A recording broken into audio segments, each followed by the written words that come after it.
Halo semuanya, kembali lagi di channel Raja Galba ya. Nah, di video kali ini saya ingin membahas tentang pelanggaran perjanjian kontrak elektronik yang ada di pinjol antara nasabah dan perusahaan pinjol tersebut gitu ya. Hal ini jarang dibahas karena memang definisi dari pelanggaran kontrak itu sangat sulit sekali guys dipahami gitu kan. Namun di sini saya mempunyai cara yang sederhana untuk Anda agar memahami hal tersebut. Oke, langsung saja kita lihat ya. Ini adalah contoh perusahaan pinjol melayangkan peringatan tentang pelanggaran perjanjian transaksi elektronik guys. Langsung saja kita lihat di sini. Nah, ini dia.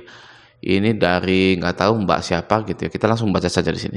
Pinjol bilang, jika tidak diselesaikan sekarang, maka kami pastikan Anda terkena poin 1.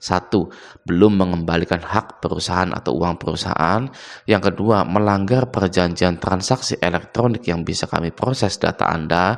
Yang ketiga, menunda hak dan kewajiban Anda untuk mengembalikan dana pinjaman. 4. Merugikan salah satu pihak atau wan prestasi. 5. Merugikan kontak-kontak yang Anda libatkan atau terkena dampak. Nah, ini ada 5 poin yang akan dikenakan kepada nasabah jika nasabah ini tidak segera melunasi utangnya ke pinjol gitu ya. Di sini kita lihat di nomor 2 ada yang namanya melanggar perjanjian transaksi elektronik yang bisa kami proses data Anda. Nah, ini pastinya ambigu, kurang jelas, kurang rinci gitu kan. Kemana data kita akan diproses ya? Lalu hukum apa yang dipakai? Apakah perdata atau pidana? Lalu pelanggarannya itu seperti apa sih? Apakah kita pemalsuan? Apakah kita kabur, penggelapan uang gitu kan? Bagaimana gitu loh? Sangat tidak rinci sekali, sangat tidak jelas sekali sehingga membuat nasabah ini cemas, panik, ketakutan ketika melihat penagihan-penagihan seperti ini gitu ya. Nah, di sini akan saya jelaskan. Nah, jadi pelanggaran perjanjian elektronik dalam pinjaman online itu adalah tindakan atau kelalaian yang dilakukan oleh satu pihak, khususnya peminjam ya, yang bertentangan dengan isi dan ketentuan yang telah disepakati dalam perjanjian pinjaman berbasis sistem elektronik. Pelanggaran ini yang mencakupnya itu seperti keterlambatan atau kegagalan membayar pinjaman. Lalu ada lagi datanya palsu gitu ya. Lalu penyalahgunaan dana pinjaman atau upaya menghindari kewajiban hukum yang telah ditetapkan dalam kontrak digital gitu kan. Nah, kalau kita lihat di sini di bawahnya pun ada lagi gini ya. Adapun tindakan yang akan kami lakukan adalah yang pertama, blacklist data Anda ke seluruh finance. Yang kedua, mutasi data ke Pusdafil Pusat Fintech. Yang ketiga, mengirim data diri Anda ke bagian audit untuk memproses ke Pusdafil terlampir NIK KTP, scan wajah KTP, nomor rekening bank yang terdaftar di aplikasi. Yang ketiga, surat somasi juga akan kami lontarkan melalui tim penagihan lapangan dan kami kirimkan surat peringatan terhadap nomor Anda. Gitu ya. Jadi bisa kita simpulkan bahwa pelanggaran perjanjian transaksi elektronik di sini atau keseluruhan yang sedang dialami oleh semua nasabah pinjol adalah keterlambatan pembayaran atau gagal bayar. Oke guys, Anda tahu Privil ID? Privy ID gitu kan. Ini adalah platform untuk tanda tangan digital ketika Anda itu mengajukan pinjaman di pinjaman online gitu ya. Anda wajib tanda tangan menggunakan Privy ID. Nah, di perjanjian tersebut itu ada salah satu poin bunyinya begini. Peminjam atau nasabah wajib membayar pinjamannya tepat waktu. Tidak boleh terlambat, tidak boleh terlalu cepat ya, seperti itu. Nah, disitulah pelanggaran yang biasanya dilakukan oleh para nasabah-nasabah, yaitu tidak membayar atau terlambat, bahkan gagal bayar di pinjol, sehingga itu adalah melanggar perjanjian transaksi elektronik ya, yang mana bisa kami proses data Anda. Prosesnya seperti apa? Prosesnya ini guys ya. Proses data Andanya apa? Nah, pinjol ini menyebutkan akan memproses data Anda seperti blacklist data Anda ke seluruh finance. Jadi, nanti semua finance dari bank, leasing, pinjol yang lain itu tahu bahwa Anda galbay. Ya kan? Jadinya Anda tidak bisa kredit lagi, tidak bisa kredit motor, mobil, bahkan rumah gitu ya. Tapi kalau DP-nya gede biasanya bisa. Itulah finance ya. Oke. Yang kedua, mutasi data ke Pusdafil Pusat Fintech. gitu ya. Pusdafil itu apa? Nah, Pusdafil itu adalah pusat data fintech lending guys. Ya. Jadi si pinjol ini mengirimkan data pribadi Anda ke pusat data fintech lending agar semua finance itu tahu bahwa Anda itu telah menunggak. Gitu ya, sangat sederhana sekali. Oke. Yang ketiga, mengirim data diri Anda ke bagian audit untuk memproses ke Pusdafil, terlampir NIK KTP, scan wajah KTP, nomor rekening bank yang terdaftar di aplikasi. Jadi nomor rekening Anda, NIK KTP Anda, wajah Anda itu sudah dikenali oleh pusat data fintech sebagai nasabah yang gagal bayar, sehingga nanti apa ya, ujungnya tetap sama aja, tidak bisa kredit lagi. Oke, ya nggak masalah, bagus ya, tidak bisa kredit lagi, nggak pusing gitu kan, kita tinggal melanjutkan kehidupan kita saja. Oke, nah selanjutnya yang ketiga, yang keempat, ini 1, 2, 3, 3 gitu kan, 1, 2, 3, 4 harusnya. Surat somasi juga akan kami lontarkan melalui tim penagihan lapangan, dan kami kirimkan surat peringatan terhadap nomor Anda gitu. Nah, yang artinya apa? Nanti Anda akan dikirim surat somasi. Surat somasi itu apa? Surat somasi adalah surat peringatan guys. Ya, surat peringatan bahwa Anda ini sudah menunggak selama 3 bulan, 6 bulan, 1 tahun. Nah, ketika Anda sudah menunggak kisaran 6 bulan sampai 1 tahun, maka nanti data Anda ini akan diblokir ya. Anda tidak akan ditagih-tagih lagi. Bahkan hutang Anda itu sudah dilunasi oleh asuransi ya. Nah, ketika hutang Anda sudah dilunasi oleh asuransi atau data Anda ini sudah diblokir permanen, maka jika Anda beruntung, Anda boleh kredit lagi, ya. Jika Anda kurang beruntung, Anda tidak bisa kredit lagi, ya kan?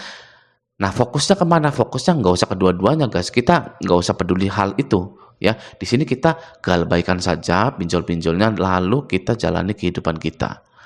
Ya, jadi yang namanya melanggar perjanjian transaksi elektronik itu adalah kita ini gagal bayar karena sudah tanda tangan dan melanggar gagal bayar. Nah, itu melanggar perjanjian transaksi elektronik. Bang, apakah ada pidananya? Tidak akan bisa dipidana. Karena pasal 19 ayat 2 Undang-Undang Nomor 39 tahun 1999 tentang hak asasi manusia menyatakan bahwa tidak ada seorang pun yang dapat dipidana penjara atau kurungan karena ketidakmampuan untuk memenuhi kewajiban dalam perjanjian utang piutang gitu. Jadi walaupun kita itu melanggar perjanjian elektronik atau galbay, maka akan ditimpa ke pasal 19 ayat 2 kita ini guys, yang mana kita ini tidak bisa dipenjara karena ketidakmampuan untuk memenuhi kewajiban dalam perjanjian utang piutang. Yang namanya melanggar perjanjian transaksi elektronik, dampaknya itu tadi ini 1, 2, 3, 4 gitu kan, di blacklist ke finance, nggak bisa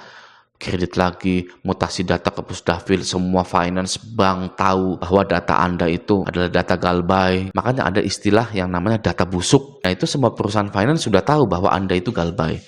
Gitu. Lalu mengirim data diri Anda ke bagian audit gitu kan. Lalu surat somasi gitu. Tidak ada nomor 4, nomor 5 akan dipidana, akan dipenjara gitu kan. Nggak ada. Kenapa? Karena nggak bisa. Ya, orang yang melanggar perjanjian transaksi elektronik gagal bayar di pinjol itu tidak bisa dipenjara.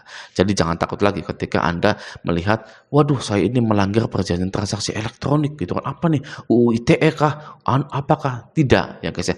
Selagi Anda itu melanggar perjanjian transaksi elektroniknya adalah gagal bayar atas ketidakmampuan Anda dalam membayarkan hutang, Anda tidak akan bisa dipenjara. Oke, kita di sini berbicara khusus pinjol. Kalau misalkan yang lainnya gitu kan ya, misalkan penipuan di email atau penggelapan uang perusahaan itu beda lagi guys, ya kan. Di sini pinjol, pinjaman gitu ya. Pinjaman pasti ada gagal bayarnya gitu. Oke. Nah, bisa kita lihat di sini juga penagihannya begini ya. Loh, ada lagi ini Anda akan saya laporkan. Nah, ini pelaporan khusus untuk nasabah, bukan untuk pinjolnya guys. Nah, di postingan ini ada komentar yang cerdas gitu ya. Kalau dilaporkan OJK, itu artinya sulit untuk dapat pinjaman di tempat lain. Itu aja resikonya, tidak ada resiko lain. Benar. Ini ya, ini berarti sudah mengerti tentang gagal bayar sepenuhnya guys. Orang seperti ini itu cepat move on, lalu cerdas, tidak mudah ditakut-takuti, dan dia ini membaca gitu, membaca dan memahami definisi dari tiap-tiap poin tersebut. gitu, tidak hanya terbawa emosi saja, melanggar perjanjian transaksi elektronik. Aduh, saya di penjara, hidup saya sudah berakhir di sini, gitu ya. Orang yang cerdas tidak seperti itu. Apa sih melanggar perjanjian transaksi elektronik itu? Dipinjol, gitu kan. Harus rinci, jangan melanggar perjanjian transaksi elektronik. Ya. Kalau Anda searching di Google, melanggar perjanjian transaksi elektronik, itu ada pidananya guys, ya kan. Tapi diberi hal lain gitu loh. Misalkan penipuan, penggelapan dana gitu.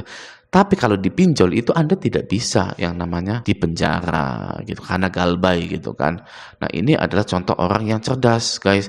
Karena dia itu memahami tiap-tiap poin tersebut gitu ya. Ini poinnya, lalu ini adalah tindakannya gitu. Adapun tindakannya yang akan dilakukan oleh pinjol tersebut gitu ya. Seperti itu. Oke, lalu dia bilang lagi mereka nggak bisa melaporkan rekening bank kita kepada pihak bank. Tidak ada bank yang mau dibodohi seperti itu. Ini ya pinter ya.